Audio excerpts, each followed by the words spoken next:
Dennis Liegghio. Good to see you, brother. Good to see you too, Rich. It's been a minute for us, although we've known each other for quite a few years. Yeah, we have. Right on. So let me give a quick introduction here for you, for the audience and the listeners.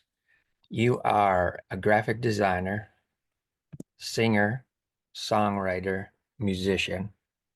You started your first graphic design business in 1998, but you've been dedicated to mental health and are a founder of several impactful initiatives. You're the founder of No Resolve, which was established in 2007 as a 501c3 nonprofit organization dedicated to promoting mental health and preventing youth suicides through outreach, advocacy, and education. In your personal journey, after losing your father to suicide at the age of 14, you struggled with depression and suicidal thoughts yourself. But writing a song for your father became a turning point toward your healing and inspired the creation of No Resolve. You are a public speaker where you share your story to approximately 10,000 teens and young adults each year, aiming to connect with those suffering in silence and convey that seeking help leads to hope. You're also the founder of the Detour Project, which aims to foster emotional well-being, self-expression, creativity, and community building through art. And this program supports participants in exploring processing their emotions in a safe, non-judgmental environment while using artistic expression as a tool for personal and collective growth. And your initiatives with these both organizations as well as public speaking has reached over 185,000 students, providing resources and support to those struggling with mental health issues, which is a huge place of need, as well as the fact that you've already been doing such tremendous work by reaching that many people in the time that you've been doing this. As another fellow creative and as someone who has dealt with that depression and suicidal thought, and then also too from my side of it, going in that direction, stepping off the ledge kind of a thing. I've always empathized with your story to an extent, but I'd like to give the viewers and the listeners a bit of a more of a glimpse into your story. So I want to start it off with my only scripted question. Everything Okay. else will just be flying by the seat of our pants. But the scripted question is, where were you born and what was life like as a kid for Dennis? Cottage Hospital in Detroit. And I don't know, life seemed through childhood typical. A lot of the family lived close, grew up with my cousins, just playing outside and making friends and doing kid stuff. Right. Everything seemed pretty run of the mill. Okay. How was school for you in like elementary? Were you one of the shy kids or were you one of the kids who were easily to gravitate to, or were you the class clown? I don't know if class clown is an accurate description, but I was the same way in grade school as I am now, which is just weird. Yeah, even back then I really didn't feel like I fit in with a crowd. I remember my lunchbox, and I always liked the construction worker lunchboxes with Rounded the tops. thermos that went in the top of it, Yeah, yeah. and I would make mine talk and burp, and that was very funny to me. Still seems very funny. I remember fourth grade wanting to be a businessman like my dad, so I wore a suit and carried a briefcase to school. So even back then, just these a little bit strange, atypical behaviors. I don't know, mostly just for my own amusement. What type of work did your dad do as a businessman? He was an accountant. An accountant. Okay. Numbers guy. Analytical mind. To a degree. I think I didn't get to know him as an adult, but the things that I've heard from family is that he was also very much into sports, and I do remember him playing hockey when I was little. He was into running.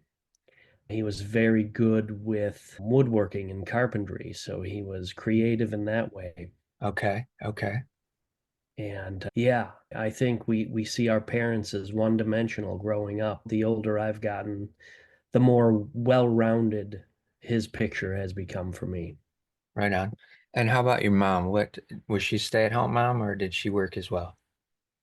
She was a stay-at-home mom until, I don't know, until I think we were maybe after the divorce. Okay. And you had a brother too, correct? Yep. Yep. How much Younger brother. how much difference in age are you guys? We are 2.5 years apart and 2.5 worlds apart. Mm, Very different people. We're very close still, but very different in just about every way. Jim excelled in academics, and I was lucky to pass each grade each year. right on. So, right around the time that you're going into junior high, this event takes place with your father. Did you have any inclinations that there might be something taking place with him where you saw maybe a scenario where he was becoming reclusive or not really engaged with you and your brother or mother at all? No, I didn't see any of that at all. I think I was 7 or 8 when they got divorced. Okay. That was going And to be my then next question. there were, I just remember years of custody battles and the headaches and stomach aches that came along with not knowing from week to week what the situation was because it changed fairly often. After the divorce, my dad got remarried, and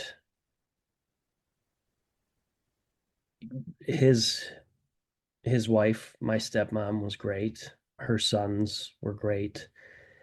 And I always remembered whether it was a week or a weekend or an evening or whatever the case may be, like always had fun with my dad. It was always a good time. So no, I didn't see any reclusiveness or any of the typical warning signs.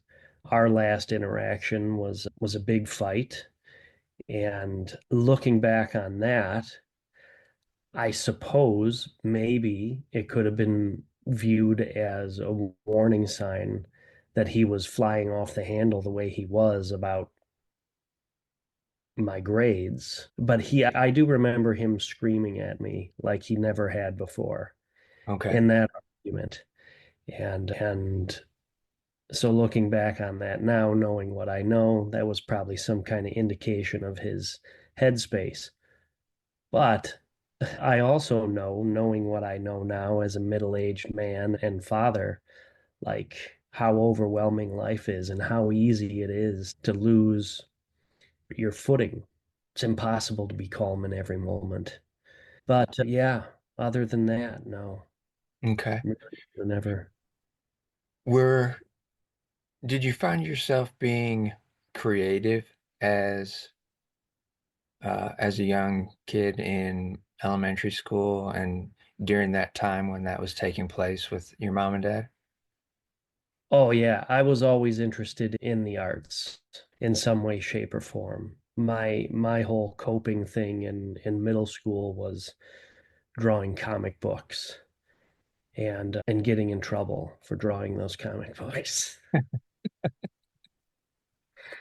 Now, was that getting in trouble drawing the comic books because you weren't doing your other work, or was it because of the content potentially? Both, both. Okay, Yeah, yeah. right on. How was it when you're with your mom how much of a contrast was it dealing with that back and forth between the two of them in terms of the environment at one house versus the other? And were was it you and your brother going together at the same time back and forth, or were there times when it was a split up scenario? There were times when it was split up. Okay. I have trouble remembering details from that period of time, and probably because it was very difficult. Yeah. I don't know. There was definitely a contrast. Like my dad was the fun parent, and I think my mom tried to be, but she's got her own issues that she deals with mental health wise. And I think as we became older and became people with personalities, we got harder and harder to deal with for her. Okay. That relationship was strained for many years, and now it is just no contact and has been that way for some time. Oh man, I hate to hear that for you, but I get it. I get it. With now at this point in life, and you just mentioned that she has some mental health issues herself, do you think potentially that there was some trickle down effect into you and your brother as well from like a genetic standpoint? Definitely Okay, from both sides. got it. Okay. Yeah. Yeah, I can see that because I know that's the case within our family as well. And it's been on both sides of the family, even going back a couple generations. It's been there, as you and I both know, in terms of studies that have taken place over the years in the mental health space. That's been really looked at as a marker within individuals, whether or not that's been passed down and potentially a genetic marker that's input into a person's life that's dealing with those types of things. Yeah. And just from my own lived experience and layperson's understanding of all of this stuff, trauma just affects your brain in very physical and literal ways. All that executive functioning prefrontal cortex stuff, like if that isn't fully formed or developed or is subjected to some manner of abuse, like there's only so much you can do. Yeah, for sure. For sure. Slipping into middle school at roughly 13, how was that shift from elementary into middle school for you? Was there an extreme transition? I'm guessing you probably had to switch schools at that point as well. I was in South Lake schools for most of elementary. We went to Catholic school until early elementary, then we switched to South Lake schools. So I went from grade school to middle school in that same district. So it wasn't huge. And all the schools are like in the neighborhood, the St. Clair Shores. Just about everything was walkable. And all of the kids from my elementary school went to that middle school. So there wasn't a huge Social uh, shift. as far as the people, but middle school's awful for all of us. I think I've never heard anybody say, yeah, middle school was awesome. Your body's going through changes, your brain's going through changes. It's smelly. Yeah. Yeah, it's a brutal time. Did that make you feel even more as an oddball, so to speak? You described it as you felt out of place, nerdy. Yeah, again, and I worshipped Weird Al Yankovic as a kid, and some part of me still does. Like, guy's awesome. Yeah. But yes, so maybe middle school is where you start seeing the shift into cliques or scenes, or you identify with a certain group of kids, or you start noticing who's wearing what. I don't know, but I was getting the shit kicked out of me on a nearly daily basis by this one kid. And so I found support socially through the quote unquote burnouts, Okay. because those kids were standing up for me. And so I gravitated towards them because they were also like not really fitting in. Yeah, not socially acceptable, so to speak. So with that, that's very interesting because you've got this antagonist in your storyline who's just literally hounding the shit out of you every day in an environment where you're trying to figure out where you're at and find some kind of comfort zone in terms of relatability with others. And he's just incessantly after you. And at a certain point, did that burnout crowd, as you described them, did they help put a stop to that or at least pause the frequency of that experience? Yes, they put that was the end of it. You Okay. go through all, and this is a story as old as time, right? Like Yeah. kids get picked on, and there's always bullies and this and that. But so all the other routes were not working. Like you go home, you tell your mom what's happening. Your mom comes to the principal or the teachers. The principal has a talk with that kid, and then it gets worse because you're a narc. And Yeah. so finally, it just took, I'll never forget the day home ec class. He was at it again, and what he loved to do was just punch me in the arm or the chest until like bruises started. And so it was happening in home ec class, and my buddy Rob at the time walked up to him, grabbed him by the collar, punched him in the face, and threw him over a table. And that was the end of that. So Nice. Okay. I'll say the same thing today that I said back then. That's really the only way to stop them. Standing up for yourself is a lot of times becomes a pivotal moment in a life, or having somebody step in and stand up for you as well is a That's interesting though, because that pivotal moment, somebody else was standing up for me. So it took me a long time to figure out how to stand up for myself. mm, I didn't have to in that moment. I didn't make that connection until just now, but yeah. okay. Interesting. And so I'm assuming at that point as well, you and Rob become fast friends to an extent because of that act of kindness. Yeah, yeah.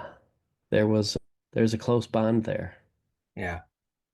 And was Rob in that circle of the burnouts, so to speak, was Rob a leader in that pack, or was he just one of the crew and he had the heart to be able to say that, hey, this isn't cool, what's happening to you? Yeah, I think he just had the heart. I don't really remember any followers or leaders in that thing. It was more of a just communal, hey, Yeah, we don't seem to fit in anywhere else, so let's stick together kind of thing. right. Now, one of the stereotypical characteristics of the quote unquote burnout crowd is that they're smoking, drinking, doing drugs, any of that type of stuff. Did that come into play at that point in time for you, or did you experience any of that? I don't remember the drug thing so much, but yeah, I was in eighth grade when I had my first drink and when I had my first cigarette. Okay. You're 14 and this tragic event takes place in your life, correct? I think that happened in ninth grade. Yeah, Ninth I grade. was in Okay. ninth grade when it happened. Yep. Okay. So high school for that. Gotcha. All right.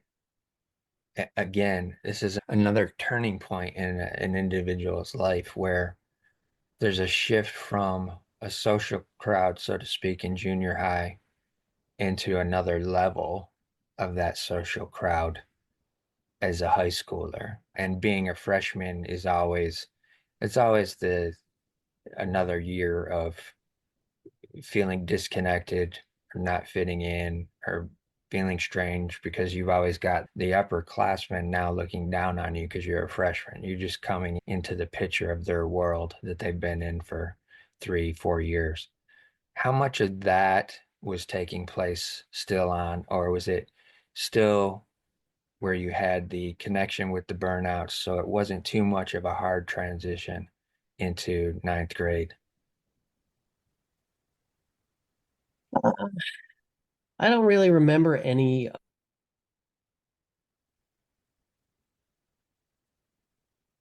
in ninth grade. I do remember the summer before ninth grade starting, like my biggest fear was getting shoved into a locker. Okay. That never happened. Yeah, So terrified of it. really, so even the fact that you had somebody that stuck up for you and was a friend looking out for you here and there, you still had this fear, this potential element of because I've been picked on, it's going to continue and it's going to happen even worse so by potentially getting shoved in a locker. Yeah, and whatever today's version of getting shoved in a locker is, or whatever that version was in the 70s, I think just about every kid prior to actually going into ninth grade probably has some degree of that. But yeah, I would literally have nightmares about it. And That's always the way my brain's worked anyway, always in fear of the worst case scenario. yeah, I can relate to that as well. Still That's to this day. that's a huge that's a huge The lockers just changed. yeah, that's a huge element of uh, anxiety in people is the thought of things taking place that have not happened yet. And likely won't. Correct. Correct. Was there, that's pretty specific when you're saying getting stuffed in a locker. Did you see that in a movie, or was there something else? Other, maybe it was just seeing somebody, another kid get done that way. Was it a movie, another kid, or was there potentially another experience that kind of resembled that scenario, like a closet, being stuck in a closet or anything like that? I don't remember Okay, where that came from. No idea. But I do know that I have always been and still am like fearful of those things. claustrophobic, Okay, fearful of being, yeah, that's the confined. ultimate fear, getting buried alive. And so, yeah, being confined Yeah. to things. Yeah. Do you find that when you're in a room as well at certain times?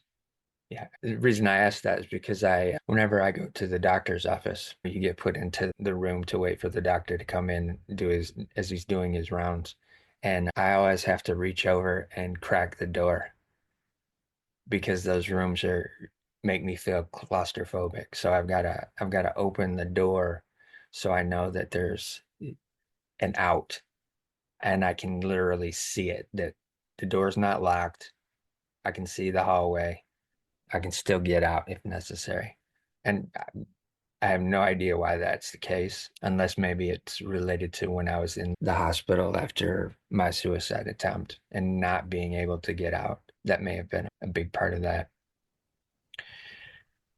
But as you're in ninth grade, at what point of the year did your dad take his own life? Right around now, it was day, I always get it mixed up, day before or day after his 42nd birthday. Okay. So February 23rd is either the birthday or the anniversary, and then February 24th, either the birthday or the anniversary. Can Okay. never remember which one comes first, but yeah. So halfway through the year. Yeah. Yeah. And how did you find out that this had taken place? So my mom got a phone call from our stepmom, and this is all based on what I was told. He had taken off, disappeared, very agitated, and she didn't know what was going on, where he was, what he was planning to do. So my mom freaked out because she thought he was coming after us. She took us to our grandma's house, and then I think, who is now my adoptive father's house. I don't remember how many nights he was missing. but it was a handful. And then one morning we got up and there was breakfast, and we were told that the police had called overnight early in the morning and that they had found him and that he was gone.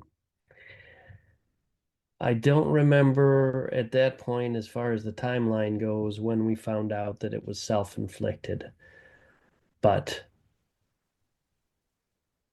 I do remember my mother telling us at Taco Bell for some reason. Okay. I don't know why that stands out. Yeah, that is, I guess it's those scenarios of getting the information that is as tragic as that is in a specific location that kind of imprints in the mind and in the memory. And at that point in time, You you'd would think that I would hate Taco Bell now, but the opposite is true. I still love love it. Taco. Yeah. Yeah. The you'd mentioned one of the last times that you saw him, you had an argument with him, and now you're getting word that this has taken place. What kind of emotion is surging through you at that point in time, and what is your mind like?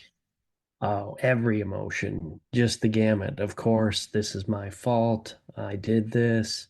So the guilt and then anger and then just numbness, and it's an onslaught of emotions. What I do remember very clearly is my entire worldview changing like that day Okay. and feeling like childhood was over and I'm a grown up now and this world is not safe Yeah, that's and nothing matters. okay. Okay. So even that drastic of a shift. Overnight. Yeah. Right on. Within that new reality, you've just described all the shifts that took place, and you're in high school. So I'm assuming you're, are you off out of school for a few days, or did you go right back into school, or how did that scenario play out for you? Do you remember? I don't. I'm Okay. sure we were off for a bit. I don't know how long that was. I don't even know that I remember finishing freshman year. Okay. But I do know that what I do remember is moving, right? And starting over somewhere new.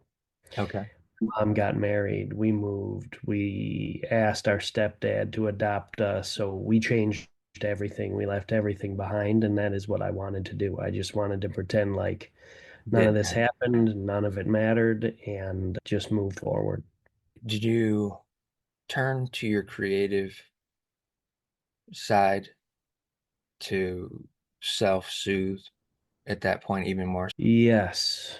And I remember one of my the only one of the only classes that I cared about in the new place was creative writing. And fortunately had a teacher who was very supportive and non-judgmental. I have no idea how much of my story she knew because I didn't really tell anything, but I know that the things that I wrote about were pretty dark Okay. and vulgar. And I always got good grades, and she always encouraged me to keep writing. And so, yeah. And then the other stuff started taking graphic design and art foundations and photography and all the art and art related classes that I could, which is probably the only reason that I was able to pass grade to grade because everything else aside from English I couldn't do. Yeah. It was around that time that I met Paul, who you know, and Yeah.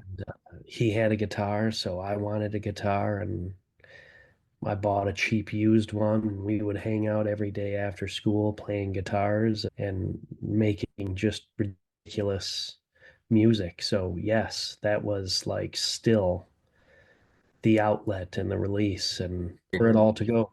what's interesting too is this teacher that is in this class that's reading your stuff, the things that you're expressing.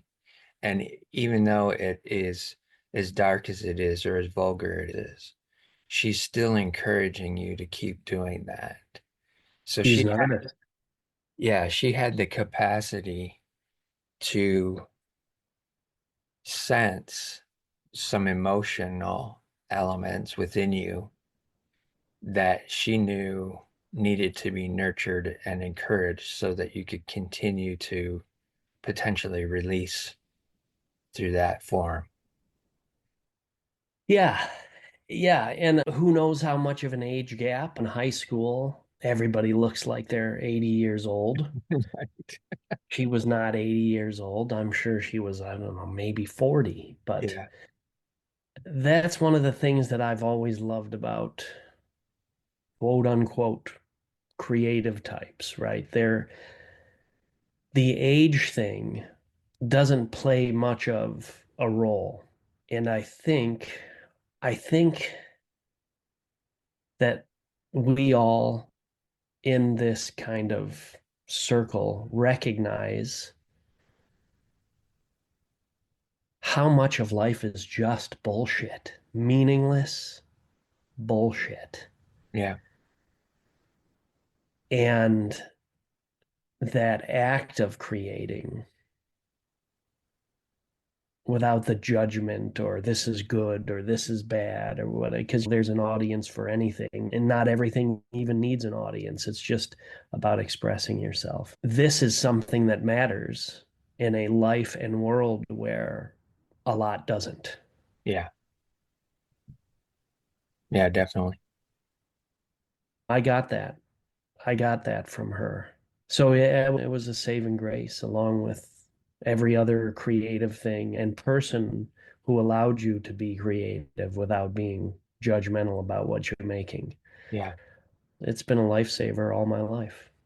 yeah, and it's huge too that as well as interesting that those people come into your life at particular points in time where you may be breaking down internally yourself because of a traumatic experience or a tragic event, different things like that. But they're like the angels that swoop in and keep you moving forward or keep you standing a little bit rather than complete collapse within those experiences.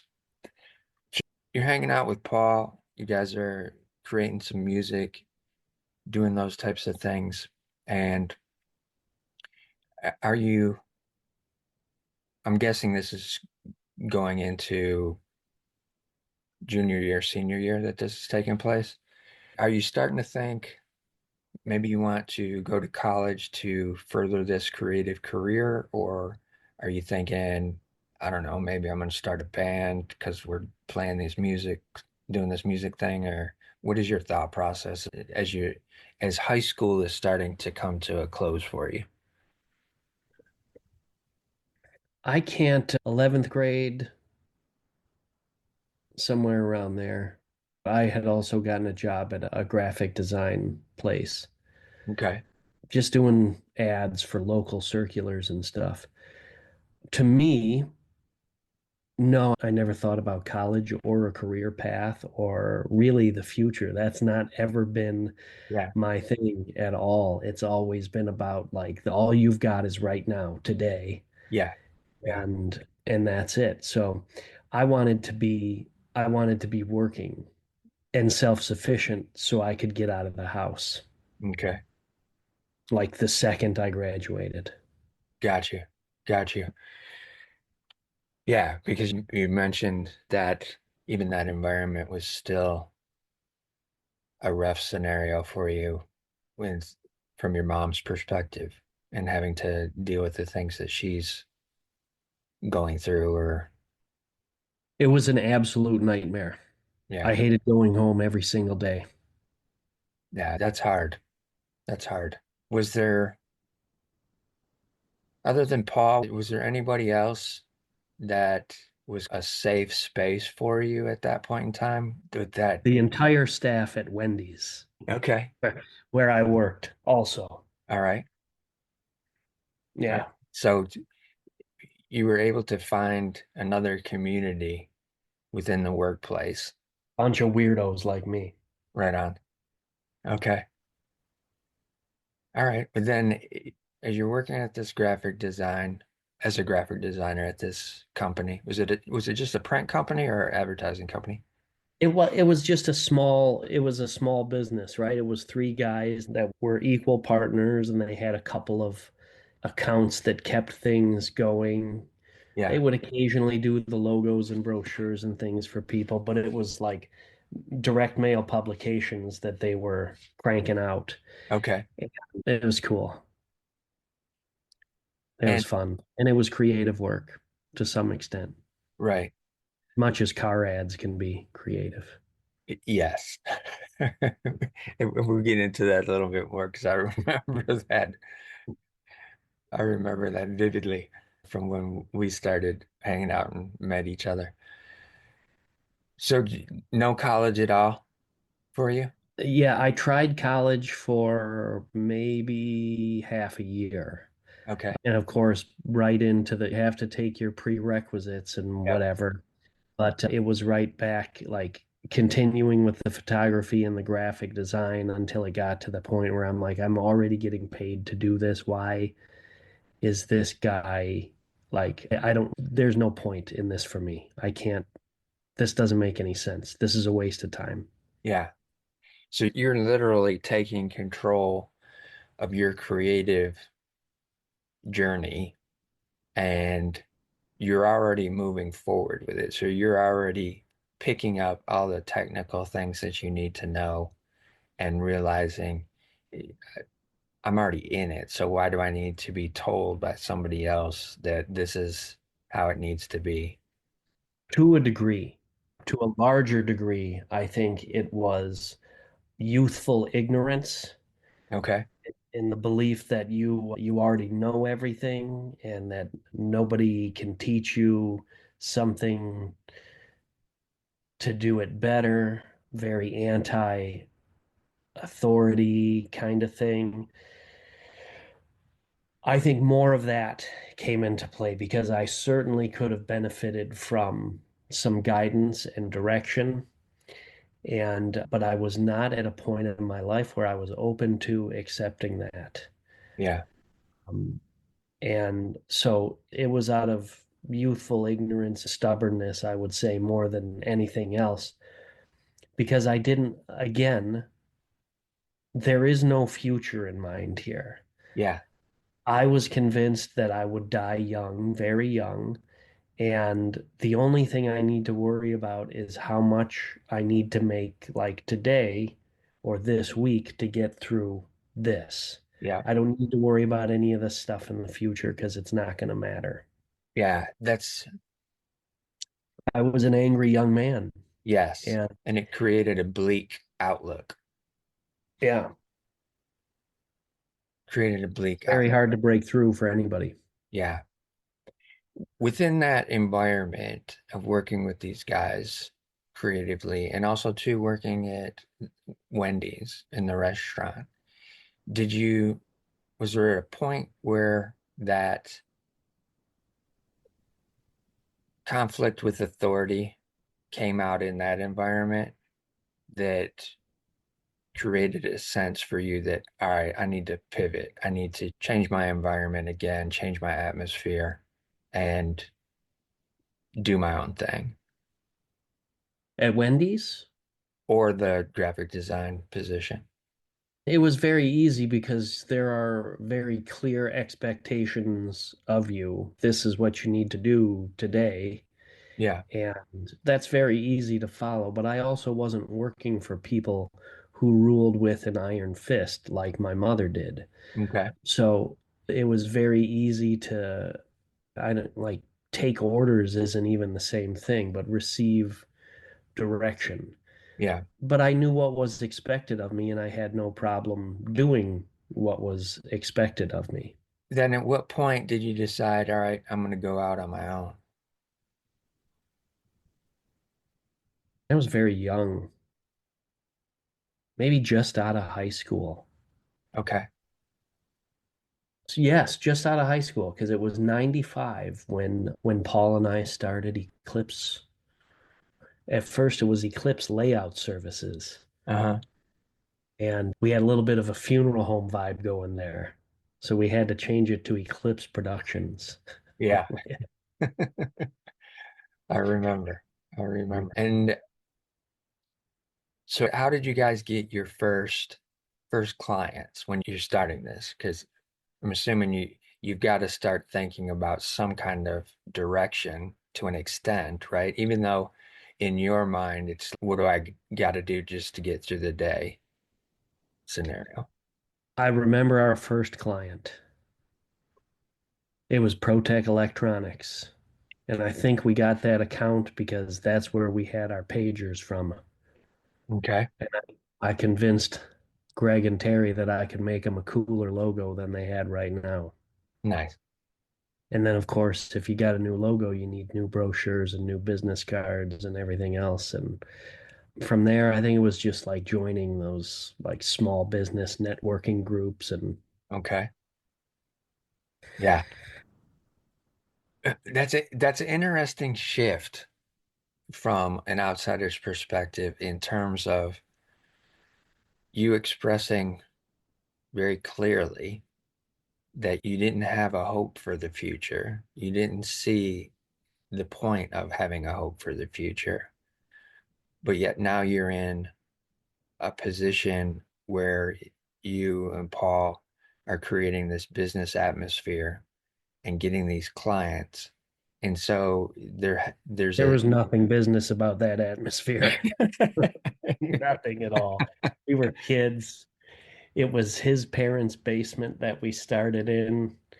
It was fun, and there really wasn't even any thought for the future. We're going to build this thing and we're going to be huge. And it really was more about it. And Rich, this is the story of why I did almost everything I did in my younger days.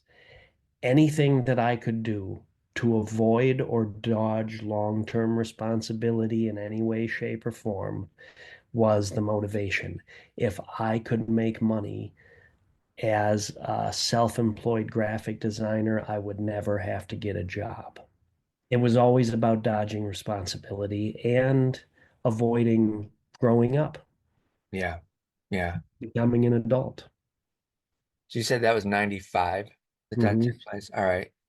And at what point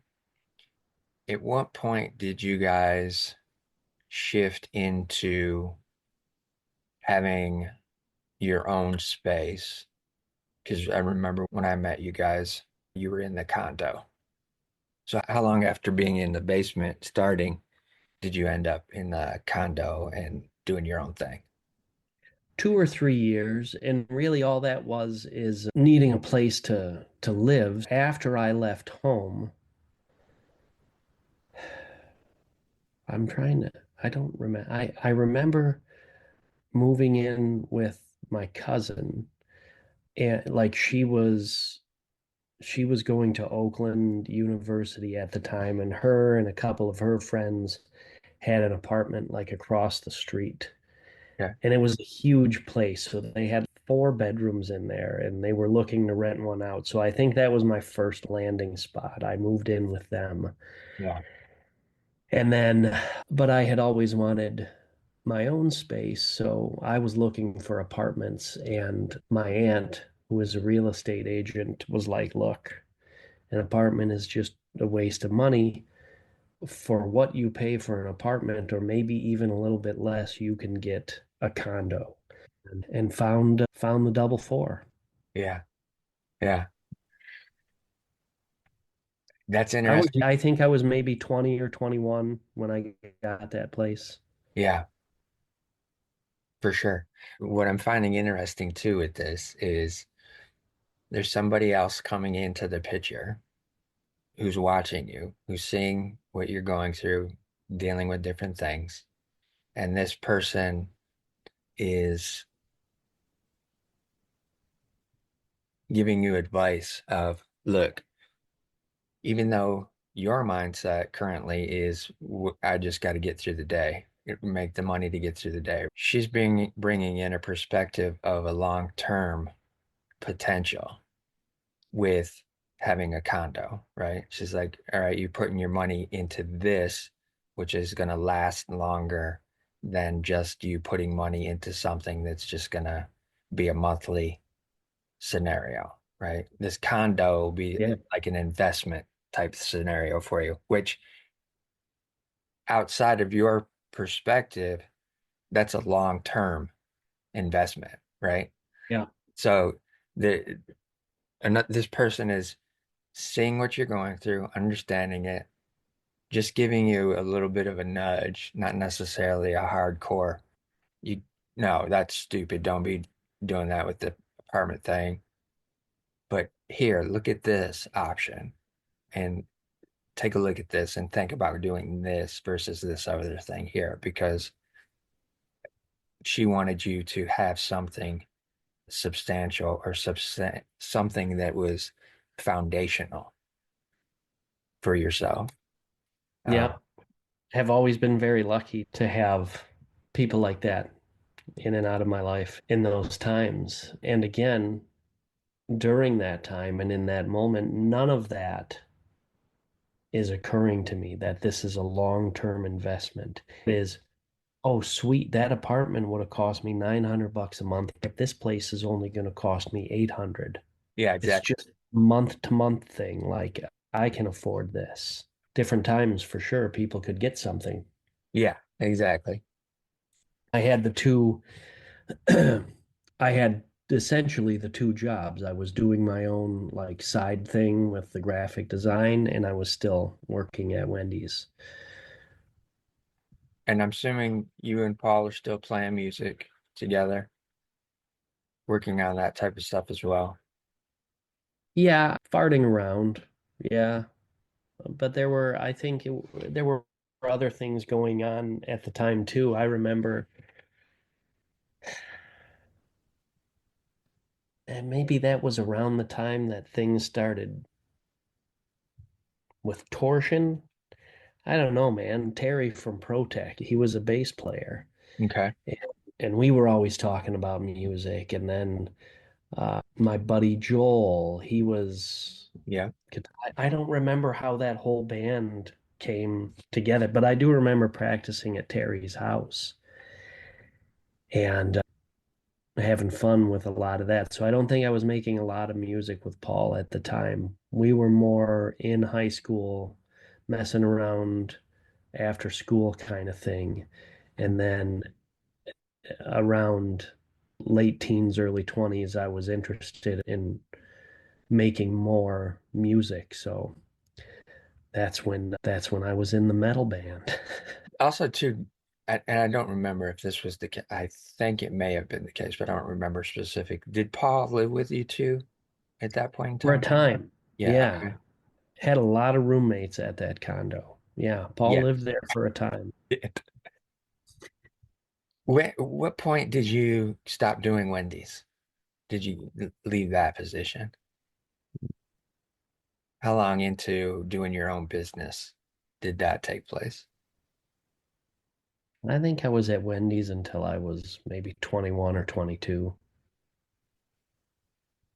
So in times of in time frame of being in business for yourself, was it like a year, 2 years into business that you Yeah, just probably a couple years. Yeah. okay, okay, right on. Because I remember too when I met you, it was because I was working with George and Nick Calvet at Speedy Printing, and I was taking my client work to them to get produced with print and everything. And at that point in time, I was drawing everything out. And they said, hey, we need you to have this in a different format when you bring it to us because we can't keep. And I think maybe you were already doing work with them, layout work for them. I think so. Yeah. Yeah. And so they said, hey, why don't you connect with this guy because he does stuff for us, and you'll probably connect with him because they knew at that point in time too that I was starting to hang out with some different bands in the area, and had been introduced to Kid Rock around that time also. And so they're like, "Hey, this guy, he's playing some music. He's doing our layout stuff. Why don't you go over and check him out?" So I think I brought that project over to you guys, and that's how I met you and Paul. And that was in this 96-ish, 97-ish range. Yeah, that sounds about right. But I do remember that it definitely did not feel like a business, which you just mentioned. Yeah. It was a little bit, it was a little bit like a clerk's scenario, except different setting Yeah. of work. Yeah, for sure. But it was a means to an end and a way to avoid becoming a grown up. Yeah.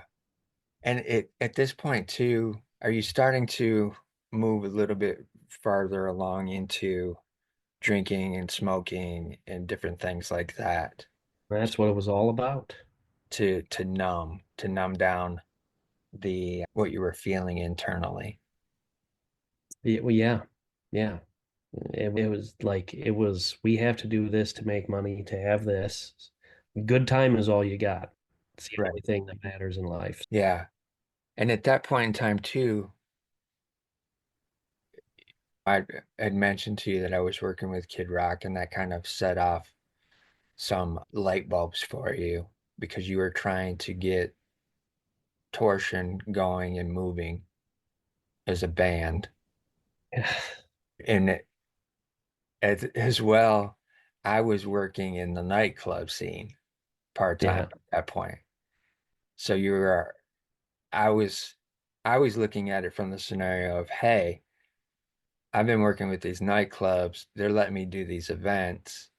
I can potentially get you guys gigs in this arena. And so we started doing a little bit of that type of stuff as well from a creative standpoint, where I started seeing about helping you guys get into a couple of different places, as well as you guys are helping me get all my graphics and illustration stuffs together and structured so I can go back over to the print shop and get it taken care of.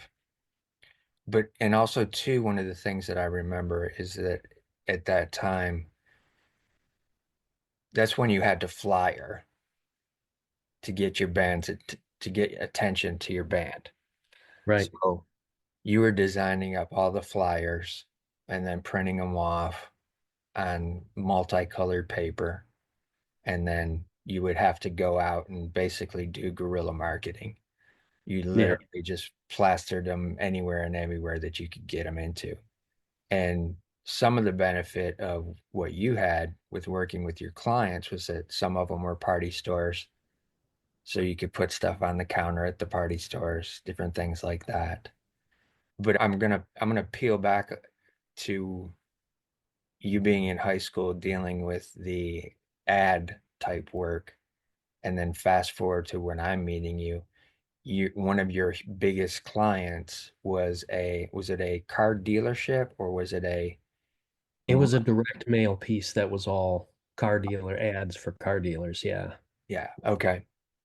And I remember very vividly that client was a huge stressor for you, to say the least. Yes. And what was that like with your mindset in terms of, all right, I'm running this business, I've got this going, I'm just trying to get through the day to begin with. But was it a weekly thing or was it a monthly thing It that was went a on? weekly thing. Weekly? Okay. So even in that moment, you're looking at this from the perspective of the client, that this is a weekly thing, it's a continuous thing. So even though you're in a day to day, I'm just trying to get through this day, you have to pivot a little bit with that thought process of this is coming up. it's got to be finished by this date, and then next week is going to start all over again. Yeah, and it was all about getting it done because it was a high paying account Yeah, and it was a repetitive and it was money that I could count on, but that is what paid the bills and that is what afforded the weekend opportunities. yeah. It was always just about living for the weekend. And also, too, those weekend opportunities turned into excessive amounts of soothing ingestion. That's what I meant. Right. Soothing Any ingestion anything that you could do to turn off the real world and the feeling. for as long as possible, that was what I cared about.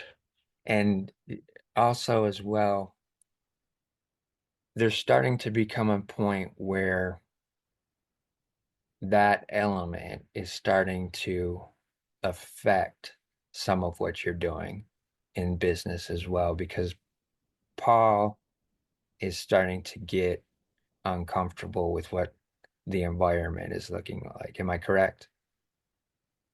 Probably to a degree. Yeah, Okay. I think so. Because I remember there was a point where you guys had to separate in terms of being business partners. Yeah, and I don't really remember the circumstances around that, to be honest with you, other than probably not having the money to pay him. Okay. I can believe that very much so because I was I was a viewer of that point in time from that perspective because I'm working with you a little bit with the band. I'm seeing Paul starting to decide, okay, I've got to move out of this situation, and whether it was the money scenario or whether it was what I was seeing from a perspective of, whoa, Dennis is running fast and hard here with everything that he's doing. Yeah, and I'll tell you this, and then I do need to take a quick break. All right. So back then, in addition to the what do I have to do to get through today kind of thing, it also was about just being as reckless and self-destructive as possible Yeah, because I wanted to die, but I did not have the guts to attempt suicide. got you. Okay. Okay. Yeah, the fear, or not even the fear, but the mindset that you are not in, you're, you don't have the courage to end your life as your father did, but yet you're doing whatever to try and allow that to happen in a not even a natural way because you're using substance to be able to do those types of things, to forget, to be reckless, all that kind of thing. Yeah. And what's interesting about this as well, Dennis, and I don't even know if you ever realized it or remember any of it, but I had the same mindset at that point in time. I wasn't going as hard at it like you were, but I had the same mindset of I just wanted to die and I didn't care how it happened. I just didn't want it to be slow. From my perspective, it was a scenario of, okay, I'm seeing these things take place with you. I'm seeing how hard you're going. We're booking some gigs with the band, getting you out there. And I think at one point I ended up setting up a desk within your condo to where I could be there with you on a daily basis to help Yeah. move things along. And I helped you with one or two projects, I think, from an illustrative standpoint. And I still have the one specific job that we did together, which was that landscape company, and you had me draw the waterfalls for it. Yeah. I still have that in my one of my portfolio books. But e even at that point, I'm starting to see where you're starting to go harder with the drink, the smoke. And at that point too, I think you're doing a little bit of drugs, some pills, some whether it was acid or whatever was popular at that point in time. I know it wasn't. Whatever came my way really is what. And also too, I think that the band was starting to feel some of that. And there was a bit of a rift, so to speak, that was building there. Am I correct with that? Am I remembering that right? Could have been. I would have been completely unaware. Because I know for sure that Joel wasn't really into the drinking and all of that kind of stuff. He would have a drink, he would have a smoke here and there, but he wasn't really into partying. No, he was not. But he was still to this day, bro, he's the most amazing guitar player that I've ever come across. And Yeah, he's awesome. I'll always remember that about Joel. And I think too, when the band is starting to experience this and they're starting to be like, all right, we can't continue on like this. I'm seeing it as, all right, this is starting to break down and you're starting to move farther into a place of going harder. And I started to separate as well because I was like, okay, this is going to create a situation potentially where Dennis may get arrested for some of the things that are taking place. Because I remember we were at Winners one night, and there's probably about 6 or 7 of us there, and you just kept ordering pitcher after pitcher along with shots, and the more that those kept coming, the louder you were becoming, and people were starting to notice this. And in my mind, I'm like, wait a second. This is going in a direction where the cops are going to be here. And I do not want to be locked up because again, this is me having that same mindset. But yet also, too, it's not long after I've come out of the hospital and have been locked on the psych ward. Cannot get out of that. I was locked in there until my doctor said, okay, we think we can get you back into society, back to home, that kind of a thing. So in my head, it was like, there is no freaking way I'm taking a chance of getting arrested and being locked up in a cell and losing freedom like I had experienced it in the psych ward. And that's where there's this big gap of where we didn't see each other for quite a long time. But I believe within this period as well, you get to a place where you start to work on yourself, start to look at working on yourself. Do you remember when that took place and what the circumstances were around that? Yeah, I mean, it was funny enough when we were doing all the working with the band and you were helping to try to get us some gigs. And then we started that thing where we were going to try to help other bands get gigs, Yeah, where we came across a certain CD from another band. yeah, And the next 5, 8, I don't know how many years, I would spend largely with them and meeting a whole nother group of people. And my world expanded for sure. I was still going pretty hard with the partying. However, this is another point where people have come into my life watching over me kind of thing. And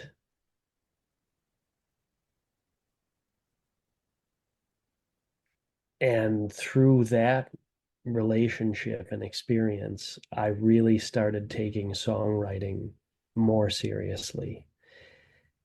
And that is around the time when I wrote the song for my dad, which was another turning point, acknowledging the grief that I had been denying for so long. And that whole first album was basically just grief coming out. Yeah.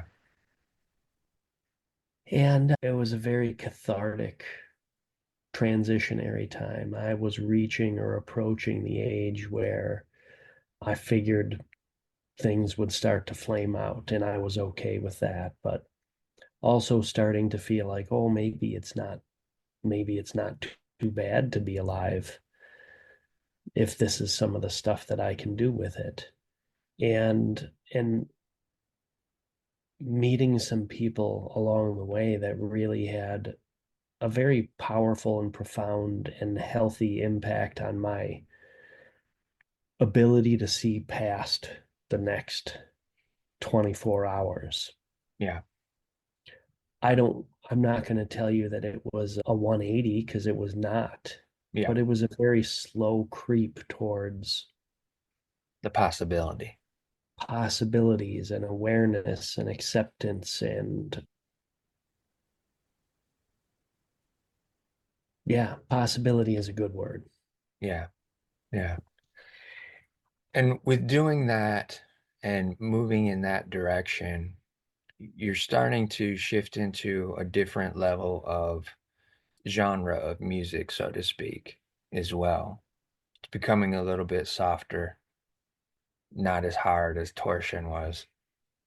Definitely not heavy metal, but and this is the thing as far as music goes, I've never really been interested in a genre. Like when it was me and Anna writing those songs and recording those songs, it was very mellow singer-songwriter kind of stuff. Yeah. And then getting some of my other friends and active musicians, they were friends and active musicians at the time. It became more of a rock thing, Yeah.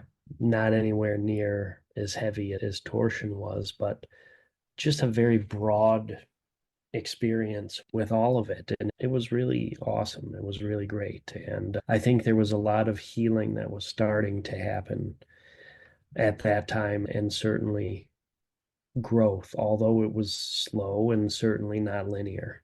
And at this point, are you starting to think of this song that I've written and these other songs that have helped me express some release of grief? At what point do you start thinking that I want to start sharing this to kids, schools, different things like that? Oh, that was all unintentional. During that time, that's when I first started approaching therapy. Okay.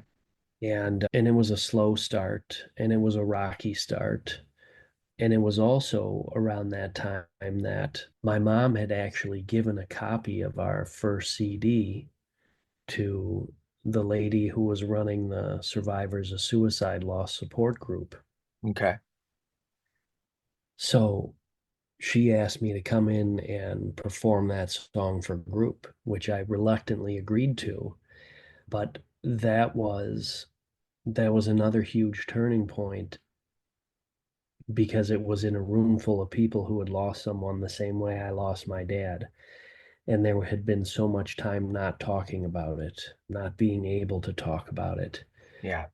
And now there was this group of people who understood and were going through the same thing. So those were two things that happened in that period: individual therapy and group therapy through this support group. Yeah. So it was the support group that actually gave me the inspiration to start the organization. Okay. And the intention in the beginning was never to start an organization.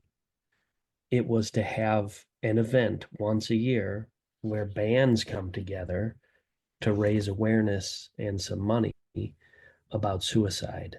Yeah. And that was the first thing we did. That was our first event, and there was like five bands, and we put out that compilation CD. And so the whole thing was just about raising awareness and bringing musicians together to do that. Yeah. But after that first event, that's when I had gotten a phone call from a local school asking if I could come in and play the song and talk to the students about suicide awareness. And it just snowballed from there. Within a couple of years, it became a full-time thing. I was getting so many requests. There was such a need and a desire for this. And the approach that I was taking was very unique, using music to open this conversation. And so it was, I think, maybe 2 years after our first event that we got our 501(c)(3) paperwork done and started the whole formal process. And that's when I became an executive director. This was my full-time job now, doing the presentations, doing the fundraising, and just running the day to day. Yeah. And you've been doing that for how many years now? Is it 17 years. 17? Okay. Yeah, that's a long journey. And too, along that way, you've gotten married and you've got a couple kids now as well. So that is another aspect of your life where you've taken the chance and the opportunity to look at the possibilities. That's a beautiful thing, man. A beautiful Thank you. thing. With what you're doing, talk to me about how the elements of creativity are coming into play with the organization and putting that out to the public. It's central and it's going to keep moving in that direction. I think 17 years ago, people's willingness to talk about this stuff was not anywhere near what it is today. Correct. So a lot of progress has been made in the arena of raising awareness and reducing stigma. Yeah. I think we have plenty of awareness around everything. And I think what we need now more than anything is action. And so through Detour Project, which has had many incarnations over Yeah. the years, Yeah. my what I know my role is in this, or where I should say I feel the most comfortable and confident, is to do exactly what my 10th grade creative writing teacher did for me. Yeah. And that is to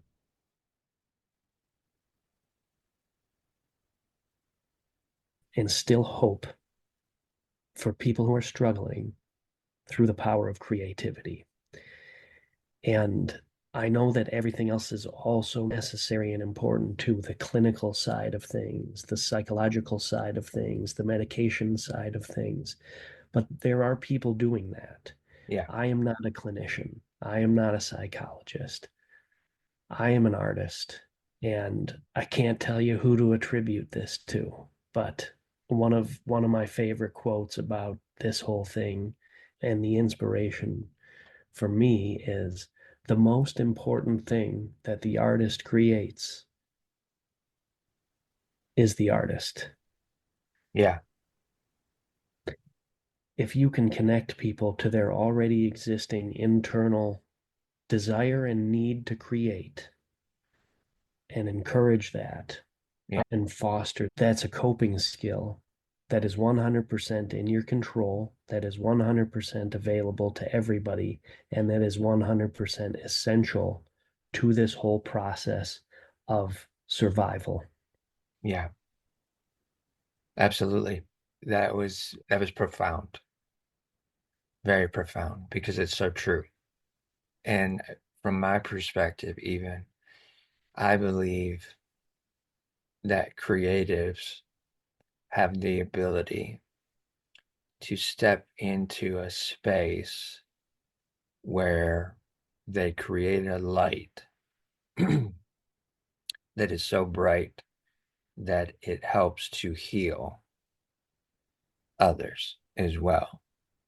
And the more and more we can get people to tap into that internal creative within them, the more and more that light is going to expand out to others. Said, and I totally agree.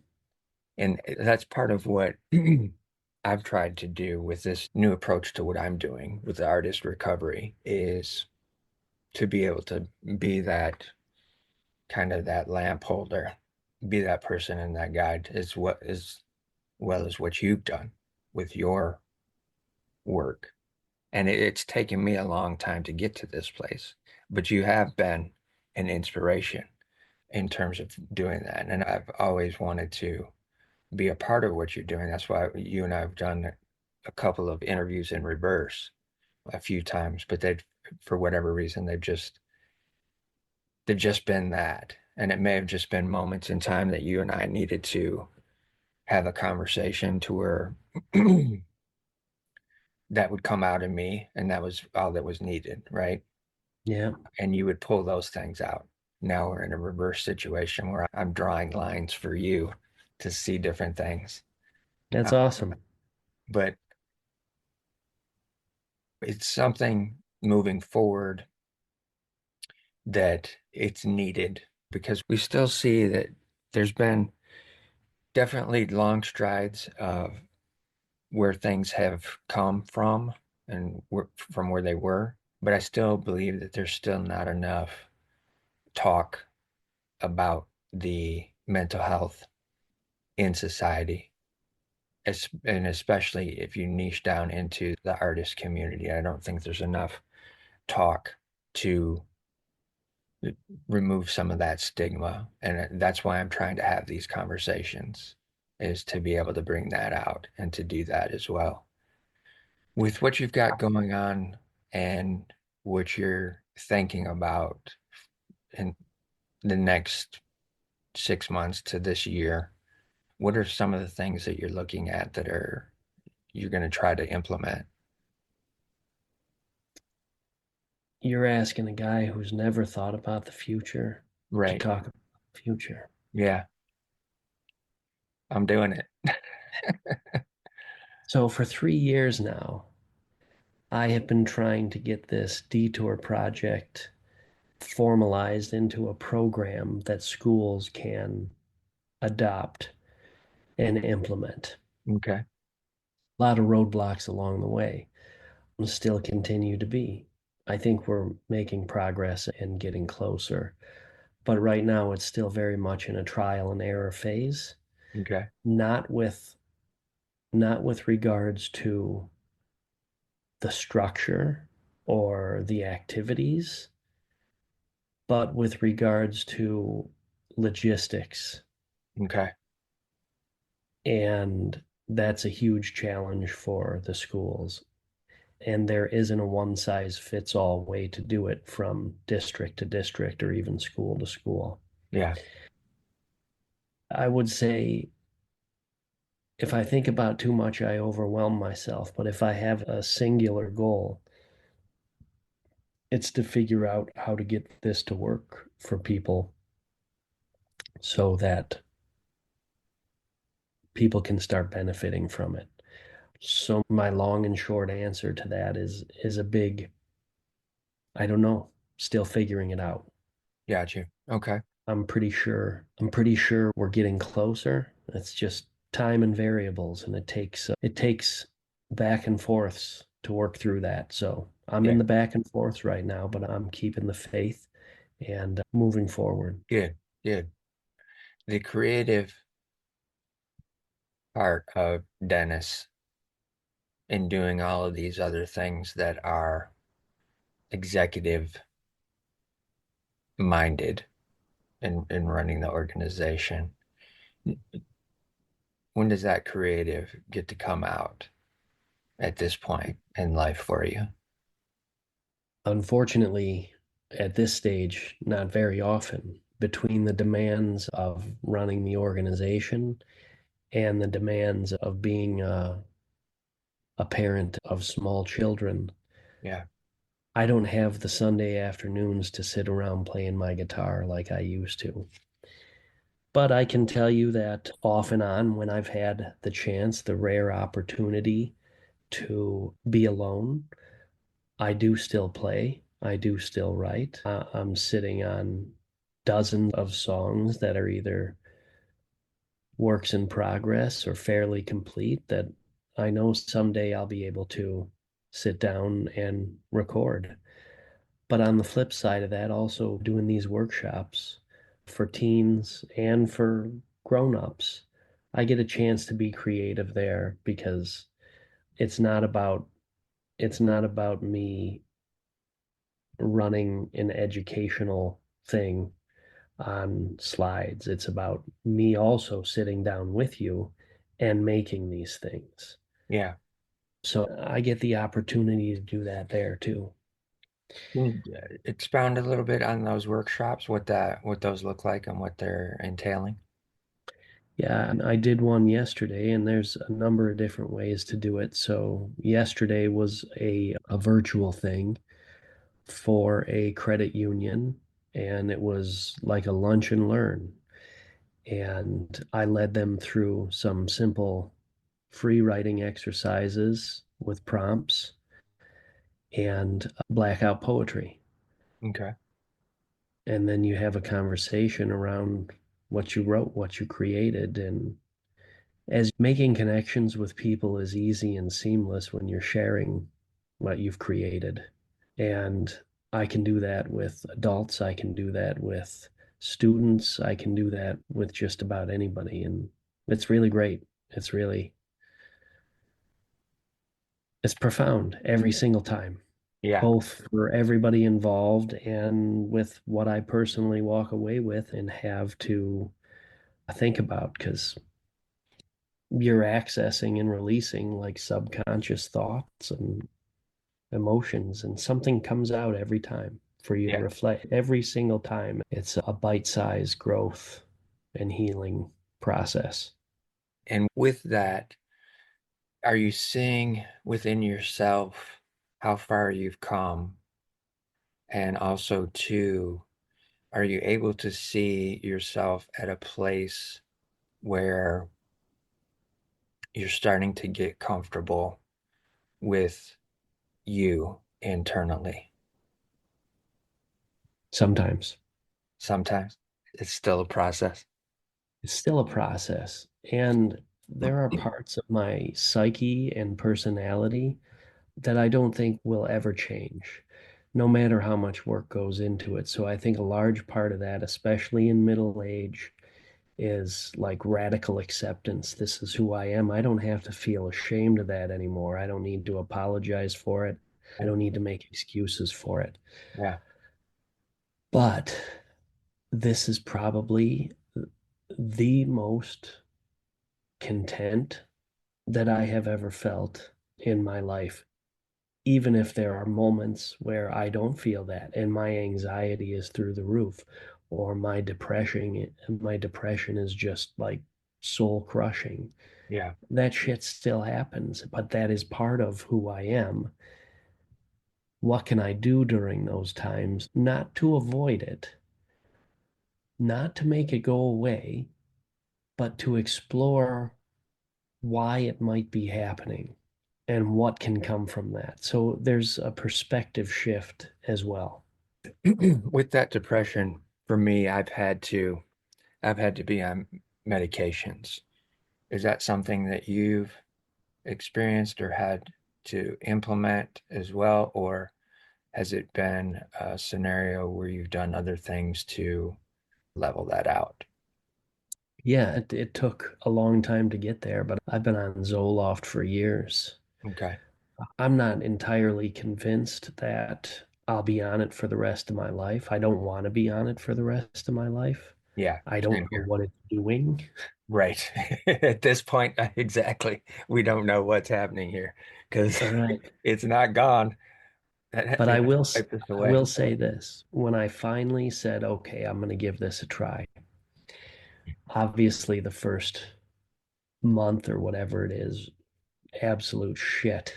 Yeah, But after that, it did help alleviate some of the really intense symptoms of the anxiety. yeah, And that allowed me to do the work in therapy because you can't really accomplish anything if you're activated all the time. for sure. It doesn't matter how much reframing you try to do when you're in an agitated state. So it did help with symptoms. I don't know where I'm at yet because I haven't tried weaning off. It's Okay. something I'm hopeful about doing in the near future. Yeah, And if things go sideways, then I also know, oh, okay, this helps. I better pick it back up. yeah, yeah, exactly. One of the things that I've been looking at, because I've been on mine for so long, my body is just, it's accustomed to it to the point where i- I can't go without it at this point. So there's been a lot of research that's being done, especially within the veteran community, with a plant medicine called ibogaine. And I don't know if you've heard of it or not, but No. what it does is it will immediately stop any of the addictive components that an individual is experiencing. Like literally a snap of the finger type stoppage. And it's phenomenal that the research is taking place, that the possibility is there. Many and many a veteran who have dealt with alcohol, drugs, all of those types of things where it's just a constant thing that they can't stop doing, but yet they're going and having these ibogaine treatments, which they're having to go to Mexico to do these, and it's overseen by medical facilitators as well as facilitators who are respecting the plant in terms of a ceremonial aspect as well. So they're incorporating a little bit of both sides of it. They're making Hmm. sure that they've got the medical side of things covered if there's something that's going on taking place. There's some preemptive stuff that they have to do before you even take the plant. And then there's monitoring thereafter for a day or two and then periodically at certain times. But it's literally stopping the addictive element within that person. So my Oh, hope, that's wild. yeah, my hope at some point is that I can be able to potentially work with this plant and stop this medication and get off of it because just for lack of taking it for so long, my body's just addicted to it at this point. And I'm not on high dosages of anything whatsoever. It's very low dosage, but again, I'm just taking it for so long. Yeah. So that's something that I've Fingers been crossed. looking at that's hopeful. And I hope that eventually it gets downgraded because it's up there with mushrooms and psilocybin and everything else. So it's a Schedule One classification, and there's legislation going on where they're trying to at least drop it to a three, so that the studies that are being done, which a lot of them are being done at Stanford University, University of Kentucky was looking to do that, and then something happened with legislation that it got bumped out of their ability to do so.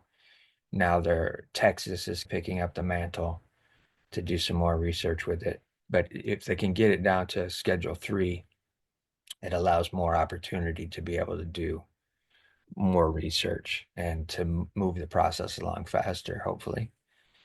With having the young kids now, and that being not only a stressor, but also a joy at particular points in time, are you seeing any elements within them of where there's creativity that has some potential? Oh, yeah. Yeah, dude. Every kid is creative. Right. Everybody's born with it. Yeah. It gets stifled Right. in too many people. Yeah. they're doing stuff all the time. Creativity and imagination, that's just a core part of who we all are. The importance and significance of that, I think, gets lost for a lot of people along the way in the name of becoming a citizen. Yeah, for sure. There's a lot of that goes on that just snuffs that out in many ways. It doesn't get flourished or nurtured. Got to get those scholarships and start that career so you can start paying your taxes and Right. contribute to capitalism. And that creative side of things don't always play into the capitalistic model, but as we know No, very well. As we know very well. With the closing out here, I know you've got a time scenario that we're looking at. What are some of the ending things that you would like to convey to the creative community in terms of moving forward, even if you may struggle with mental health issues at certain points in time? What would you say to them as fellow creatives? oh man, I don't know. As a teenager heavily influenced by Seinfeld, Yeah, my goal has always been no lessons, no preaching, no, you know what I'm saying? Because I don't have all the answers, but I guess I can say this from my own lived experience and perspective, and that's don't let anybody convince you that your creative pursuits are not important.